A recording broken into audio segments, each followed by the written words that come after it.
Hello everybody. Well, I thought I would finish off our World Book Day celebrations by reading another story to you that you can hopefully listen to at bedtime with your families. Thank you very much for all the lovely comments about Burglar Bill. I really enjoyed dressing up as Burglar Bill on Thursday. So although I was going to choose a different book originally to read as another story, I've actually decided that I'm going to have to go for, well, it's not a sequel because it doesn't have Burglar Bill in it. But it does have some characters that are very much like Burglar Bill. So I just thought perhaps you would enjoy this one just as much. I can't quite decide which is my favourite. Is it the Cops and Robbers or is it Burglar Bill? I'm not sure, but maybe you can let me know which one you like more. Okay, the glasses are on. Cops and Robbers by Allan Ahlberg and Janet Ahlberg providing all the beautiful illustrations just like in Burglar Bill.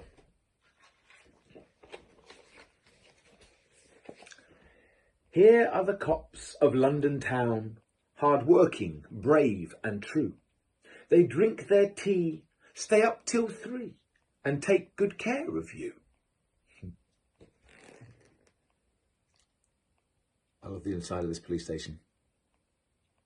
A hive of activity. But here are the robbers of London town, with crowbars and skeleton keys. They prowl and creep when you're asleep and take whatever they please. Ho, ho for the robbers, the cops and the robbers, ho, ho.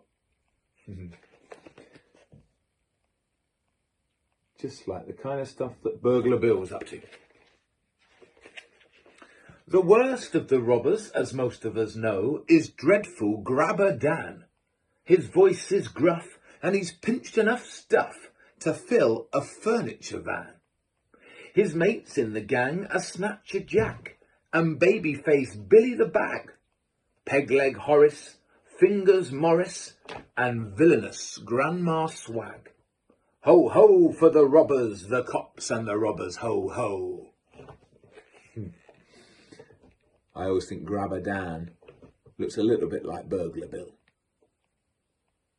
Different hat though. This dreadful snatching pilfering bunch would rob a baby of his lunch. This sneaking creeping fingering lot would burgle a burglar like as not. This peg-legged baby-faced villainous crew would pick the pocket of a kangaroo.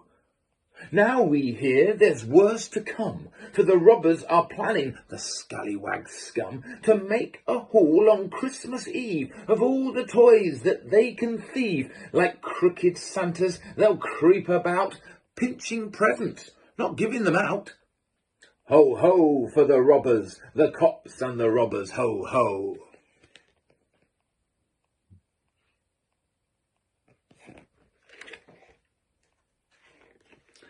The best of the cops, by common consent, is upstanding Officer Pugh. He can run like a hare and fight like a bear, and he's good at crosswords too. And here he is, doing the egg and spoon race at the policeman's sports day.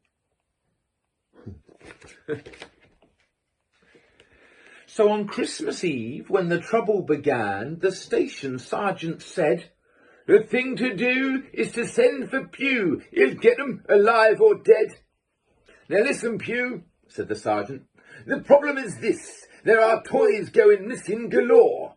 From the size of the job, we suspect it's a mob. What they need's the strong arm of the law." Ho, ho for the robbers, the cops and the robbers, ho, ho. And as you can see, here we've got them coming up with a plan to catch those robbers. Meanwhile, outside in the gloomy street, the strong arm of the robbers was working a treat, and the strong leg too, and the beady eye, keeping watch for passers-by. In at the windows, in at the doors, down the chimneys and under the floors, through silent rooms the robbers crept, while in their beds the children slept, dreaming of Santa Claus and snow, and what they'd get from Uncle Joe. They never knew that Uncle Morris was robbing them and Uncle Horace. Ho, ho for the robbers, the cops and the robbers, ho, ho.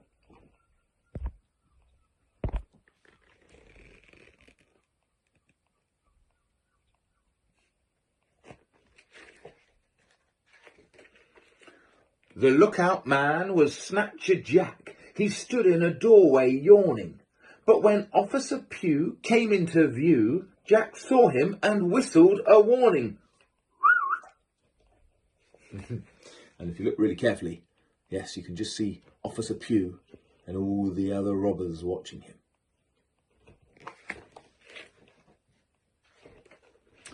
Grandma Swag, when the warning came, was pushing a pram up the road.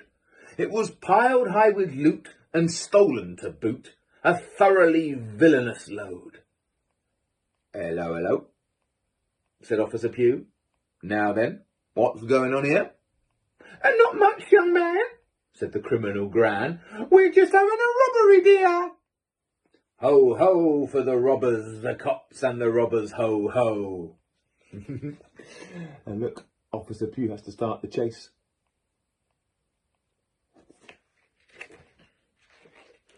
Before Officer Pugh could unravel this clue, the robbers were on him like beasts from a zoo. They knocked off his helmet and rumpled his tie, trod on his truncheon, kicked mud in his eye, pulled his ears and tickled his feet, threw half of his clothes all over the street, punched and pummeled him, wham, bam, slam, even ran over him with the pram. Give up! Give up! The robbers cried as they sat on the officer side by side. We've got you outnumbered 5-1. For in the confusion, Grandma had gone. But Officer Pugh just shook his head. We've hardly started, boys, he said. And he laughed a laugh and grinned a grin. Sitting comfortably, are you? Then I'll begin. He's not going to give up easily, this Officer Pugh.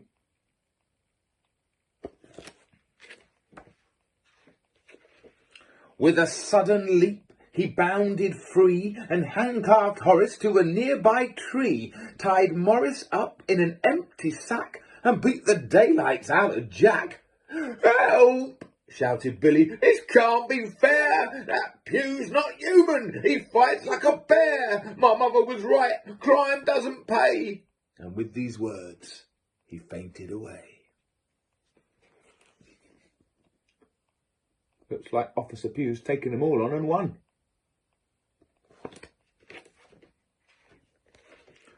Grabber Dan was the last to cop it. Grandma, of course, having chosen to hop it.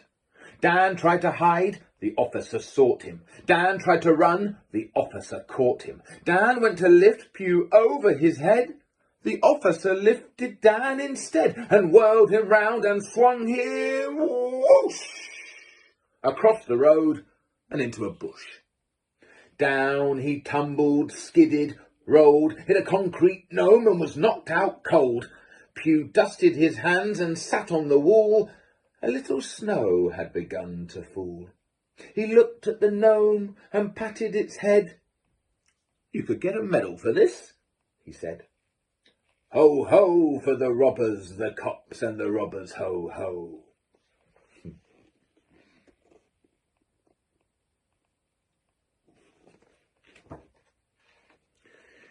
Here are the cops of London town in the station at 2:30. They drink their beer and raise a cheer for upstanding Officer Pugh. Here are the robbers of London town in cells all gloomy and grim. Let us out, not guilty, they shout. And it wasn't me, it was him. Ho, ho for the robbers, the cops and the robbers, ho, ho. There you can see, inside the police station, the policemen and women all having a fine party, and down in the cells, the villainous gang.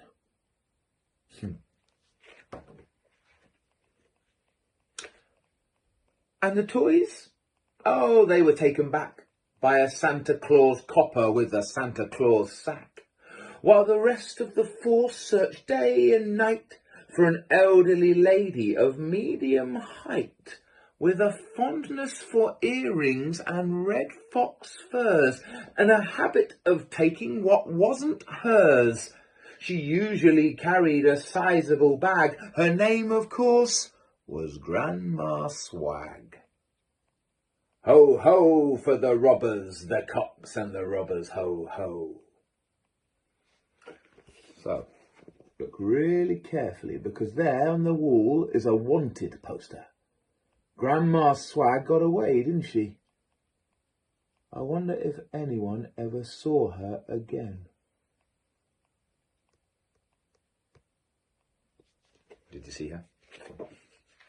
She's still out there somewhere. And there's one last picture on the back. Officer Pugh, no doubt looking out for Grandma Swag. Well, I hope you enjoyed that. I certainly enjoyed reading it to you. And I look forward to seeing you all at school. Bye-bye.